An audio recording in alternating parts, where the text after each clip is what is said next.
everybody, this is Nick from Got Tech, the podcast, and in this 12 days of Edtech post, I'm going to show you 5 ways to help make your Canva images pop. The first way doesn't have to do with Canva at all. It's a third-party website called coolors.co, that's coolors.co,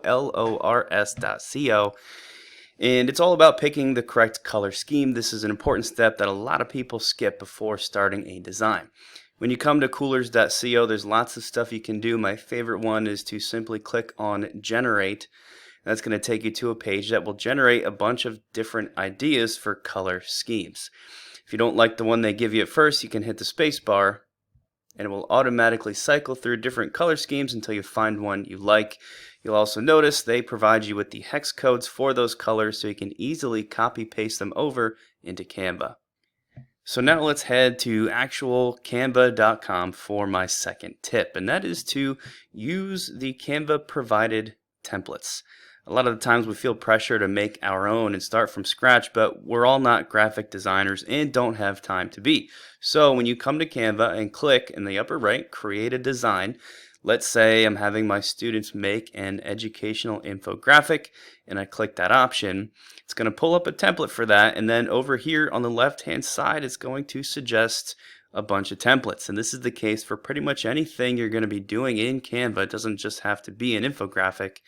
I definitely want to take advantage of these. Click on one and use that as my starting point. All of this text and these images, of course, are completely editable by me or my students.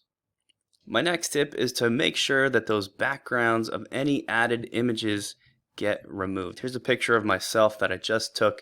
If I'm going to try to add this to my project, you can see it doesn't look that great with this ugly white background, but now directly in Canva I can remove that background by going to Edit Image and clicking on the BG remover. It's going to detect the background information and remove it automatically, and it works really well.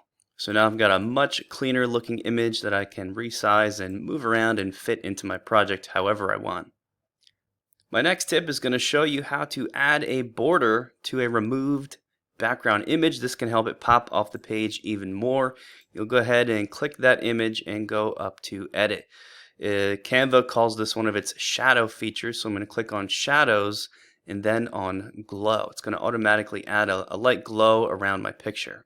That by itself is pretty cool, but I'm going to click on Glow again to see some of the controls behind this to edit that even further into a nice solid color border. To do that, I'm going to bring the transparency all the way up to 100, the blur all the way down to 0, and then select the color I want. Let's make it that Got Tech turquoise, and from here you can adjust the size to whatever you like. And you can see the effect added to my picture as I change that size. If you don't like the look of a removed background image, another great way to do it is to take advantage of frames. So over here I'm going to click on Elements and then scroll down to the section on Frames, click See All to view the wide variety that they have.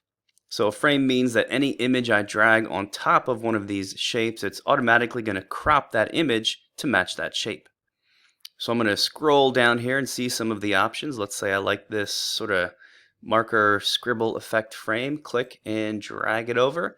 Now I can go to my uploads, choose any image I want to be cropped into that frame, click and drag that image over. You can see how it works. If you don't like the positioning, you can double click and then move your picture around inside that frame.